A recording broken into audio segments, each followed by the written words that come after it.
everybody, it's Kristin and I have a get ready with me for you today. This is a look that I had. I mentioned this in my olive eye look, get ready with me. This is a look that I had on Snapchat one day and had a ton of requests on a tutorial for it. So that is what we are doing today.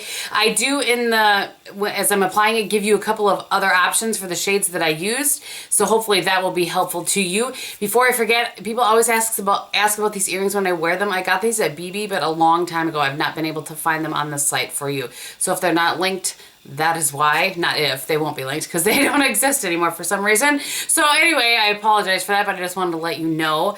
And yeah, just remember, I think I'm just going to try to say this before all of my get ready with me is this. You don't have to have the exact products. I think that's one of the sort of YouTube traps that I fell into when I very first started watching YouTube. Is I was like, okay, she used this, and I went and bought that, and that, and that's how my collection, started to get to the point at which it's gotten to. So you don't have to use exactly what I'm using. Try to find something within your collection. I give a couple of options as I'm applying the shadows. So just, shop your stash. See what you can find. All right, so without further ado, if you want to see how I got this look, then keep on watching. Okay, so I'm going to tell you what I have on my face already. I have the Too Faced Born This Way in porcelain. I was just reminded about that from Kristin 321, and I do like that. It's just that shade's just a tinge too dark for me in porcelain, believe it or not. Anyway, the Pure 4-in-1, the Pure Minerals, I think they're just called Pure now, 4-in-1 Mineral Foundation, dusted all over. I have some by Terry hyaluronic powder, or whatever it's called, hydro powder, beneath my eyes. And I have the Mary Kay bronzer on. It's like that if you've not seen the seen the Mary Kay bronzer before. And then I have the IT Brow Power as my eyebrows. And I think that's everything that I have on my face thus far. So I zoomed you in just a little bit. And I'm just going to use the primer I'm currently using up is the Mac Prep Prime Eye Base. I think that's what it's called. 24 hour something. I'm going to put that on my eyes first. Then I'm going to grab Mac Paint Pot, and then this is the Beauty Junkie angled, mini angled brush. And I'm so excited. Can you guys tell I'm excited to film this? I like to do things that you guys want to see, and I know so many of you wanted to see this. This was a look that, I probably said this already. I showed on Snapchat. I never had it on in a video or anything, but anyway, I'm just excited to do it because I know that you guys wanted to see it. For those of you that keep track of my Use It Up, and by the way, this is the Maybelline in Linen, and the Sephora Pro Crease number 10 brush. I'm just going all over my lid, just to give myself a nice clean workspace there. If you're wondering why I use the Born This Way and not the L'Oreal Pro Glow, which I've decided to use up, because I don't think there's much left in there, and I'm traveling the next couple of days, and I want to take that with me. It's nice and light to begin with. I think I'm going to have to check luggage this time instead of carry on, so. And I just would rather have something with me that I know, I don't know. When I get stuck on a foundation, sometimes I just get stuck on it, and I don't want to use anything else. Especially when I'm traveling. When I'm traveling, I just want things that I know are going to. So I did my best to look at my collection and find kind of dupes for some of these shades. I didn't look super hard for the Crease shade because I think that's probably easy to sort of locate. So the palette that I used, two of the shades from, was this IBY palette. And it's in Three's Company. If I can find that, I will link it below for you. It came in a BoxyCharm, and I really liked the shades and how they performed. So I'm going to take this. It's a really warm, not really warm, but it's warm, mid-tone shade. I'm going to use that in my Creases Transition. You could use that. If you have MAC Soft Brown, you could use that.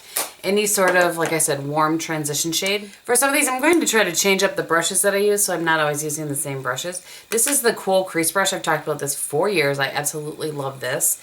It's just a nice, fluffy, lay down a shade in your crease brush.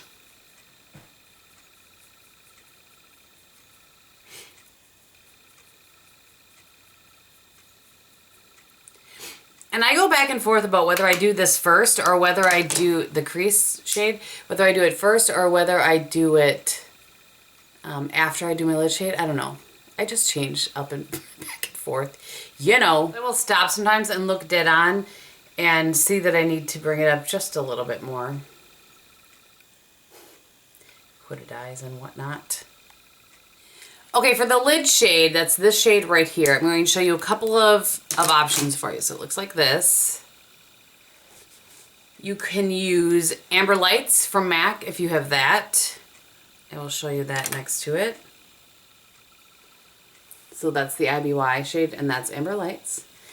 If you have the, where did I put it? The Lorac Pro palette, the shade in gold. I'll put that on the other side. That's the shade in gold. Yes, I have a lot of similar shades. And if you have Makeup Geek's Glamorous, it's not as pigmented. Let me just really try to grab some in there and kind of get it to show up. It's a little bit darker there. I did get a pretty good swatch of it. When I swatched before, I didn't, so maybe there's just a little hard pan on it. But so there are some options for you. I will try to list all of those below in like a parentheses or something, so you know. But I'm going to use on my MAC 239.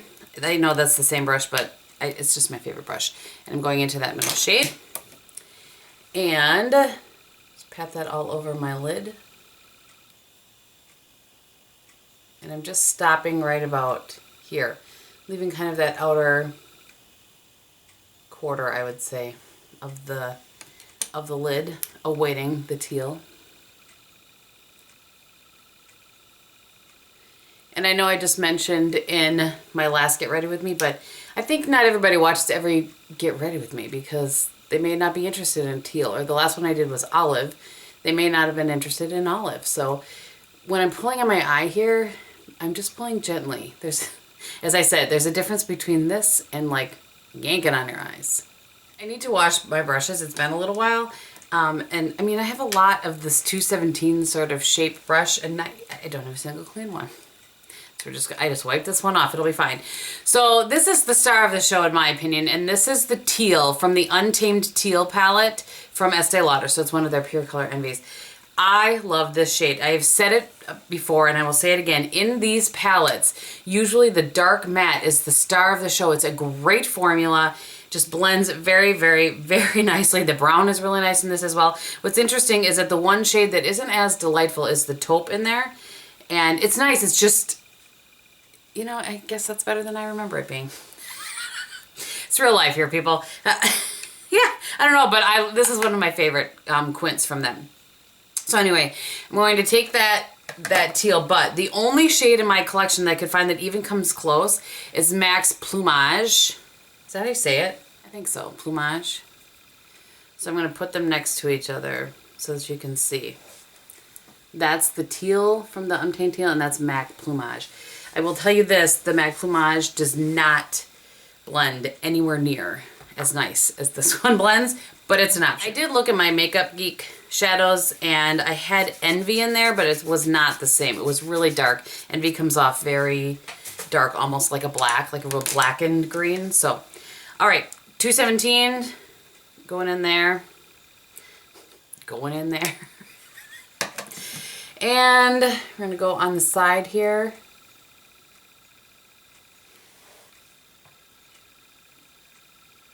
And I'm trying to just place closely because I don't really want this all over the place. I can't honestly remember exactly what I did that day, but I'm sure it was something like this. So I'm stamping a little bit, turning the brush, and then stamping a little bit again. It was a little more stark. Not quite that stark. So I'm going to grab just another 217 brush. Make sure it's wiped off. I'm going to use that one as my blender. You certainly don't have to. I'm just doing this so that I can show you one eye at a time. I'm going to switch back to the one with the color and just pull that in a little bit. Just kind of depends on the look that you're going for. I just really enjoy this gold with this teal. I think it's pretty. And apparently you guys liked it as well. What I'm trying to do is keep it down in this crease here. I don't want it to get too high up above. I just kind of want a hint of it there. Normally, the day before I'm going to be leaving somewhere when I do my makeup, I have a little tray that as I use each product, I put it in the tray. And I didn't do that today because I'm doing this look. And I'm scared to death when I pack tomorrow I'm going to forget something. You know what I mean? Am I the only crazy person? Probably. Okay, so let's talk some real life here. So when we are doing our eyes, we being people on YouTube, we have the same issues you do. So you can see where I have this pulled up here and I'm looking at the viewfinder and I don't have it as much up there. So stop after you've done the one eye, kind of stop and look, you know, look dead on at your mirror. Trying to look dead on at the viewfinder, and I can see that it's up higher on this side than this side, so I keep my eyes open and I'm just really gently using the brush to kind of pull that shade so it's the same as the other eye. I'm trying to think now. This is my eye that actually is a little bit more hooded than the other one, so I mean, seriously. I really hope that some of this is making sense to you. So I'm very careful when I lift my eye up a little bit to blend that I'm not changing the placement of the color. I'm just blending where the color is currently placed. Find a shade. I don't want that. I don't want it to change, because if you lift it up here and apply color and then let go of it, it's going to not be where you want it to be. Do you know what I'm saying? Kind of like when you're doing a wing liner, which I do not do for that reason. So I'm just taking some Wet n Wild Brulee and cleaning up the side a little bit, because I can't even finish when I can see that sort of issue here. Use it right now and clean up my brow bone a little bit so that when I go back over it, then it's good to go. I don't remember that day if I brought the teal beneath my lower lash line or not, but I'm going to today. So this, I am purposefully really blending this out because I got that shadow sort of everywhere on the outer corner there. Real life. And I'm just going to go back into my crease brush with that crease color blended, you know, tapped off, and then just really lightly, I'm barely touching my skin because I want that color just to show up there nicely, but not a ton. I'm going to do the same thing on the other eye. Such a pretty teal. So pretty. I had to stop for a drink of some coffee. I'm not doing that on camera anymore because somebody gave me a hard time about that.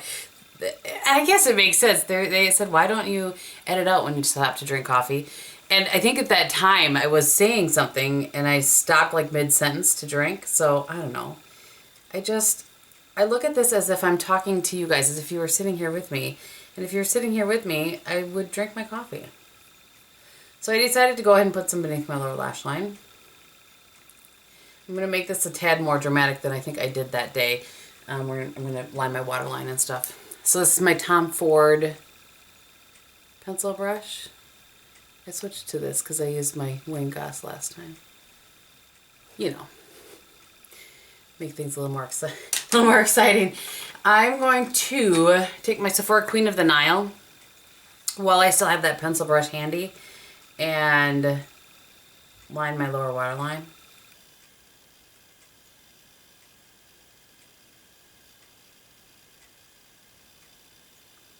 I did have a slight pause to get the eyelash out of my eyeball. Switch over to the other one. I do this while I have that pencil brush still kind of handy because I will always just grab that. I don't put any more color on it, but I go right up against that lash line again just to soften things. This is the Tarte Skinny Smolder Eyes in Onyx. It's going along my lash line.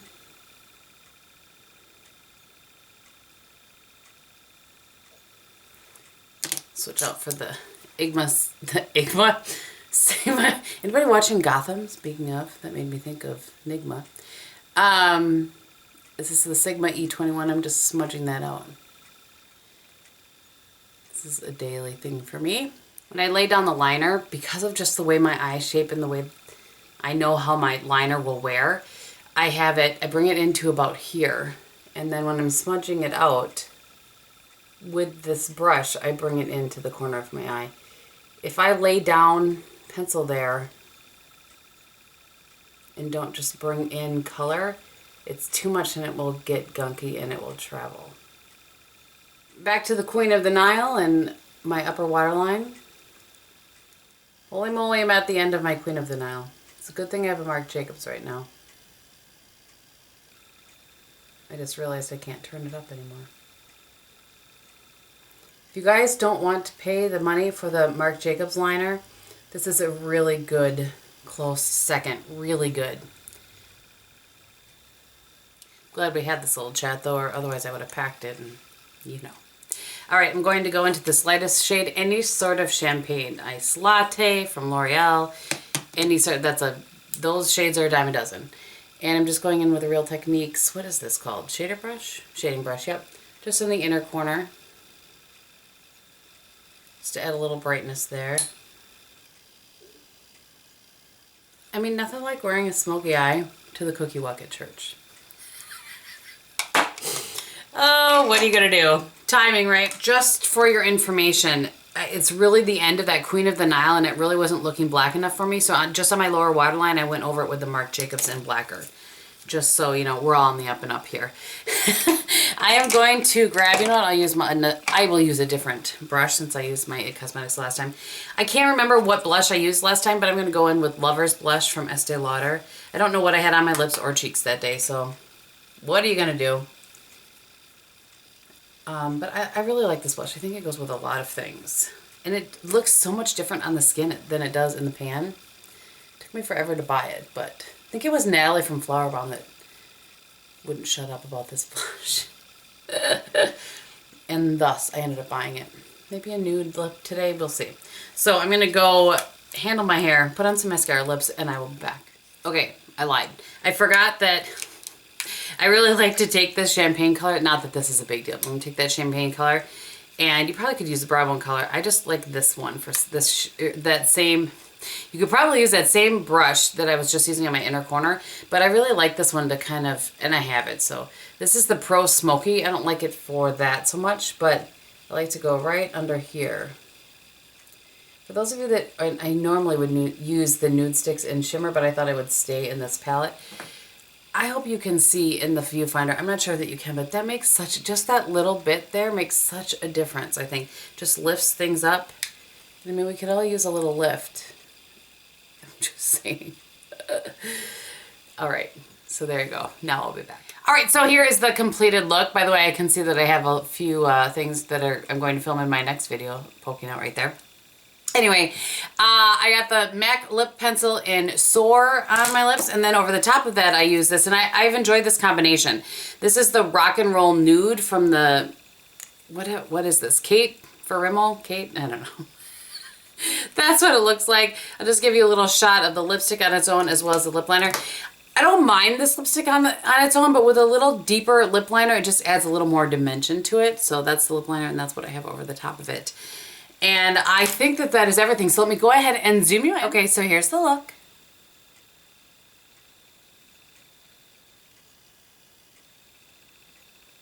All right, so I hope that you guys enjoyed that and that you were able to find some items within your collection to recreate this look. I do really love how that gold looks with the teal, and I don't think there's really a particular time of year where this would look, you know, like where it's more appropriate than another. I think it's just a really pretty look that you could break out whenever you want. You could certainly eliminate the, you know, upper waterline, lower waterline, even the lower lash line to make it a little bit more daytime wearable, or go all out like I did.